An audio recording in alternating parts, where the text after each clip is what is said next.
Here are the things you need to know about your salt. Hey guys, my name is Sigarela Sovasi, and on this video I want to share with you about the insightful facts about salt, the salt you use every day. I think this question is easy to understand because salt is something that we use on an everyday basis. I think it's one of the most used ingredients in cooking, you know, for all cultures, for all kind of meals. You know, I think even for vegans, for vegetarians, for pescatarians or meatarians, I mean, whatever kind of alien you are mostly using salt. So it's just one of those important ingredients. And I think we use it in between all our meals every day: breakfast, lunch, dinner, even the snacks in between. They have a high concentration of salt. So I think this is an important topic to discuss, you know, because there's different kind of salt, so you have to know which one is good for you and which one is not so good for you. So that's what I want to outline today. So I think one of the other uses of salt, most importantly in the ancient times, and even now in fact, was used as a preservative, like as a food preservative, like in the biltong, all these things. They put some spice and have the meat dried up for a long period of time because it helps to prevent the growth of bacteria. So they use this property as I think even body embalming, they use the salt in the mummies and stuff like this. So it's used as a preservative too, but for our interest now, just as a cooking ingredient, because it's something we use on, I think a lot. So we want to check now the different kind of salt that we have in the markets and which one is good for us. Basically, that's what we know at the end of the day, which one we should be using, because sometimes we're bombarded with a lot of options, with a lot of advertising, everyone advertising this as the best thing that just came. So we want to now check with 3 kinds of salt that are readily available in the market. I think actually they represent most the other smaller types are the variants of one of these, you know. So the first one is going to be a table salt. I think the large percentage of people are using this one because I think they've got the highest distribution. And then the second one is the pink salt, or Himalayan pink salt. It's called pink because it's pink in color, so that's it. And then the third one is the sea salt, or pure sea salt. Normally they call it pure sea salt. So these are the 3 salts that you're gonna have options. You know, when you go to the market, you're gonna have these 3 options. Okay, so I want to check now a bit of detail about each of these one, and then you can see which one is good, which one is bad for you.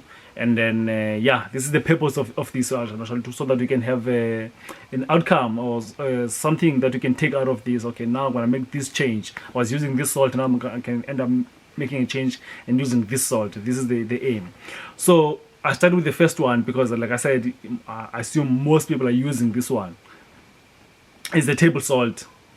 This table salt is coming, its origin is mined, like from the underground mine, or sometimes in the mountainous mine. But basically this one is mined, and its composition is mainly sodium chloride, and you know, most of these salts, you know, sodium and chlorine. And sodium and chlorine, this combination, they help the human body, especially in they help the brain and the nervous system in transmitting electricity, you know, transmitting electricity. If you check even sometimes on the internet, there's some experiments where they show they use water, just stir some salt in there, plug in there with some cables or wire to a bulb, and then the bulb will fire up. You know, it's electric, this thing. So it helps the central nervous system in conveying electricity or transmitting electricity.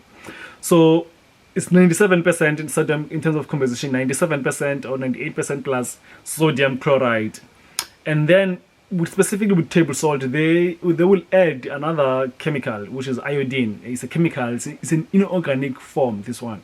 They add an iodine, so that's why you'll find in most labels of this table salt is labeled iodized table salt. Most brands of table salt, they will have it iodized. The reason they iodize it actually, because this salt, first of all, is highly refined. highly refined, meaning there's a lot of processing. That's why it's even so fine in its form. It's so fine, so it's got a lot of impurities removed from it. At the same time, it's got a lot of trace minerals that were inside this salt also removed, but even though those minerals were removed, remember, they wouldn't do you any good because they are inorganic. Remember, this is just a rock that is mined, so that's the one thing you need to understand. So they've got these things removed, and then they just leave the sodium chloride as is, and then add the iodine because they want to prevent, on a population scale, an iron deficiency. This is just some prevention measure by the health reps or authorities. Just add a bit of iodine so that population can be prevented from iron deficiency, But again, this iodine they're adding is an inorganic one. It's the one that your body cannot understand, doesn't assimilate with your body. So also because they grind it to be so fine, as a result, in its natural state, this salt, this table salt, it sticks together, because it's like a bit wet or something, it will put in a container like as is. It's so fine, it's gonna stick together. So also to prevent this stickiness, they will add some anti-caking agents, something that will make it at least a bit more freely to flow, so that so when you use it in this container, whether in a restaurant or at home, it's easy to flow. That's the main reason. They add a lot of, on top of the iodine, they add other chemicals. So these are the chemical agents, don't think that they are like FBI agents. These are chemicals, So this is the composition or the details about this table salt. I think from these things I mentioned, it's a bit clear that it's not a salt that is good for us. I will towards the end of the video, I will show the effects of each of them in our bodies. Table salt, I think I need to highlight now, is something that's not good for you. How bad it is, I will highlight in the end. So going to the second one now, the Himalayan salt or the Himalayan pink salt. This one is also mined basically in the Pakistani, in Punjab. Punjab is some mountain in Pakistan. They mine it there, they chisel from the walls, and this in terms of composition, this salt contains iron oxide. This is interesting. Iron oxide. This is an oxide. This is because iron, a body can only understand iron fluorine or iron phosphate, not iron oxide. Oxide is a chemical form, it's a rock form. And iron oxide, actually, in plain English, is a rust. You see in your bolt and nut, it stick together there. It's outside in the sun and rain for a long time. You go there, try to twist it, and then there's a brownish powder. That's the rust. That's the iron oxide. It's an oxide of iron. It is oxidized. So there was an oxidation happening there, which is oxidation is actually it's like it's rotting. I know iron cannot rot, but it's to highlight the deterioration process happening in the, either it's the iron or whatever else. So iron oxide is what gives the Himalayan pink salt its color, that brownish. That is actually the rust, So you should actually already think it's got rust, It's an oxide, something that your body doesn't want, something your body cannot understand. It's not bioavailable. There's no chemical affinity, in scientific terms. They don't understand each other. We don't want oxides, we want fluorine or phosphates when it comes to iron. So this Himalayan salt contains also other. So the Himalayan salt will contain other trace minerals in smaller amounts though. This is like potassium and magnesium. But again, these minerals, it's fine. It's the minerals that the body needs, but these ones are the oxides. It's not the ones that the body can understand. Because remember, the body, even though it's a potassium, but the body needs the potassium that can be pre-digested by a plant. And then when you consume the fruit, the flowers or the leaves of that tree that has already pre-digested that mineral, whether potassium or magnesium, then that one will eat to understand. But this one that just come from the mine, just chiseled out from the mine and then straight to the body, it will just burn the tissues inside our cells. So this is not the one we want. The Himalayan pink salt, unfortunately, doesn't have a role to play in our body. It can have a role to play externally. For instance, even in terms of price, this salt is higher than table salt, because sometimes it's used to, as maybe skin detox, if I can call it that. Sometimes they mix with some oils. They mix with some powders, like alkaline powders, with hot water, like maybe in a tub. You soak your body in there, and then you can have the ability to extract maybe some oils, some dirt, just clearing up your pores. Basically, you can have a benefit somehow there. But in terms of consumption, it's very little. In fact, there's more bad than good in terms of consumption. And then, thirdly, when we go now to the third salt, this is pure sea salt. This is salt that we actually recommend. I can say that up front. And this one is not mined anywhere. It comes from evaporating the seawater. Just evaporating, apply the heat and through the sun or applied heat, and then it evaporates, and then it releases these salt granules. And it's got potassium, it's got zinc, it's got iron. This salt, it's got some good minerals. And I think one thing worth noting or mentioning here is that you might say that, but this zinc, this iron is water. It's not from a plant. It's from a water. You are contradicting yourself, but not so, because as you understand that we recommend one of the best one we actually recommend is the sea moss. You must remember that now the sea moss is high in potassium, it's high in iron. You must remember now this water, and that that sea moss, it gets its minerals from the same source as this water. This is the key now. That's why this iron or these other minerals that are in this salt are good, because they come from this seawater, the same sea moss, kelp, bladderwrack, other sea species that we recommend. Even is the same that is giving life to the animals in this. Is in this water, not only the plants, even the animals. So it's life supporting this one. It shows. So these are the minerals that can support and complement our body.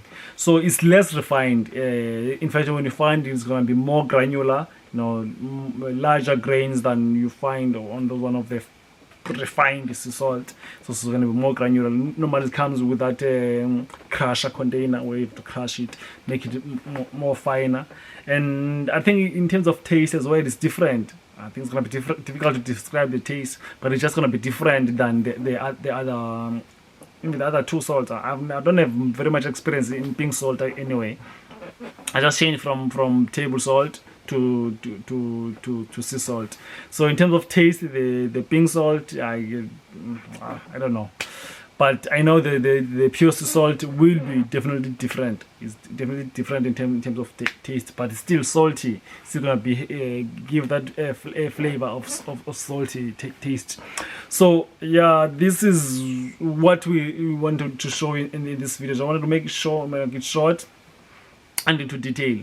So you can already see now. We'll ask you or recommend that you use the pure sea salt. The table salt, I think, is the cheapest. Even the pure sea salt is not very high or very much different, or price difference. It's different. It's a bit more expensive than table salt, but not so high that you can rather opt for this bad one knowingly. Let's say before this video you didn't know. Now you know. You can make the shift. This is our aim for this whole exercise of videos. So the sea salt, the sea salt we recommend for strict purposes, like we said, is bioavailable, and it nourishes us. It helps to up our iron levels, our potassium levels, our zinc levels. So it helps our body basically.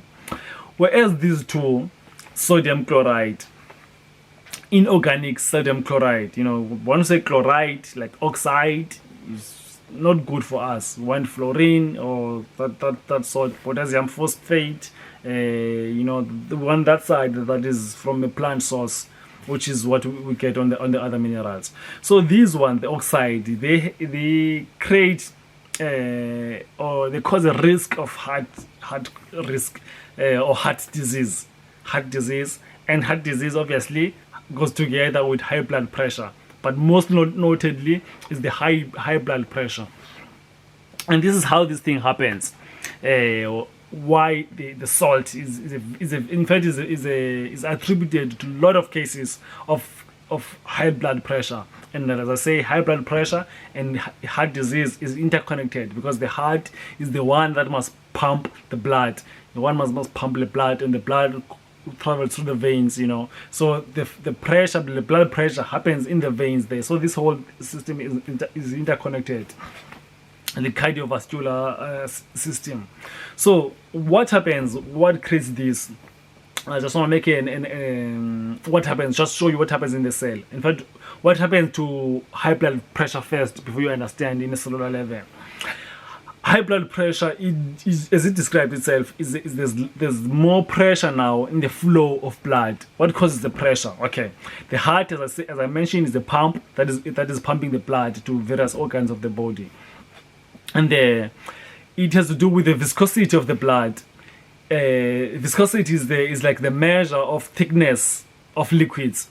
So the blood, let's assume the diameter of a blood vessel is this much, whatever size this is, and then we have to push in through the blood. The heart has to pump in the blood through that channel, that tube, and let's say the thickness of this blood is weak. Let's say it's weak, or it's weak. So it doesn't need much effort to pump a weaker blood through this.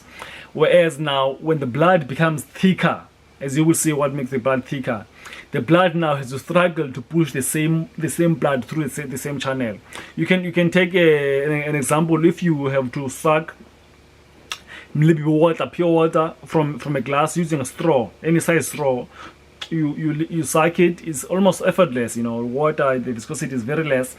You know, you suck it effortless, and then you have to use now the same size straw with the same pulling force.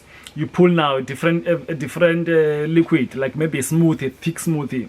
You try to pick this one now. Now it's gonna require more effort now from your pulling. It's the same now for a pumping of your heart. Now it requires more effort now to pump a blood that is thicker. So it's got to have to do with the thickness and the thickness and the thinness of blood. Now I want to show you now how the salt, the table salt and the pink salt together contribute to the thickness of blood, which now causes the high blood pressure. You know, because you know, if it's thick, it's gonna be difficult for the heart to pump. It causes the stress to the heart. You know, causes stress to the heart, and that's why you say it's the risk of heart disease. At the same time, on the blood vessels, it causes a lot of pressure now, because what happens is there's on a cell, inside a cell, there's potassium. You know, inside the cell, cytoplasm, there's a potassium. This is one of the minerals that are very important in the chemical reactions in the body. The body, in fact, the cell is almost like 80% plus potassium is in higher concentration inside the cell. Inside the cell, the cytoplasm is like a liquid, 60% watery or liquid. So when we eat food, the food is going to be broken down, and then the usable chunk or the usable format of that food is going to be glucose, must be converted into glucose. The glucose must come now and nourish the cells, you know. But the glucose, what happens to the glucose? It doesn't know how to get inside the cell on its own. Doesn't know. It needs to be, let's say it's like, I don't know, okay, maybe it's bad, but it doesn't know how to get there on its own. Let's say it's unable to walk. Let's call it like that. It's unable to walk. So it needs the sodium to carry it inside the cell. Sodium, but not sodium chloride. You know, not that form that is inorganic. we need an organic one, like from a plant source, the one the body is made of already. So it needs sodium to carry the glucose inside the cell, so that the glucose is the food that can nourish the cells and for the growth and energy and everything. However, what needs to happen? The pancreas needs to secrete the insulin, and then the insulin will attach itself on the outside of the cell, like on the receptors, and then it will go inside the cell and open the door for glucose to come in. You know, the insulin come in. It's like maybe a security inside a shop. I must open the door for the staff to come in. You know, but let's say the staff, they cannot go in on their own. Maybe they say they must use wheelchairs, let's say like that. Then that would now in this case be the sodium. So when there's too much concentration now of sodium outside this cell, and then the insulin opens the door, the glucose comes in, now it's created by the sodium, yes, but now there's too much of this sodium outside, you know, and it's the wrong sodium. It gets inside, and once it gets inside now, it now takes space for the potassium that was already there inside the cell, you know. Like I said, it has to be 90% or 80% plus potassium. And then once there's too much now of this sodium and this potassium inside, it creates the imbalance, you know. This imbalance now makes that there's less potassium, and then now these things makes the cell to be inflamed or to swell up. You know, once the cell starts to swell up, it increases in size, obviously, and then a lot of cells inside the blood plasma are increasing in size. Then the thickness of the blood now, or you know, the blood becomes thicker. You know, the blood becomes thicker, which now contributes to the high blood pressure. This is just one of them. One of the other things is dehydration, but I just want to highlight the specific role of salt, sodium chloride, in causing sodium chloride. As I mentioned in the beginning of this video, it's because the body is already helping you to fight all these other diseases or anything else that is attacking your body. So your role is to work with the body, not against the body.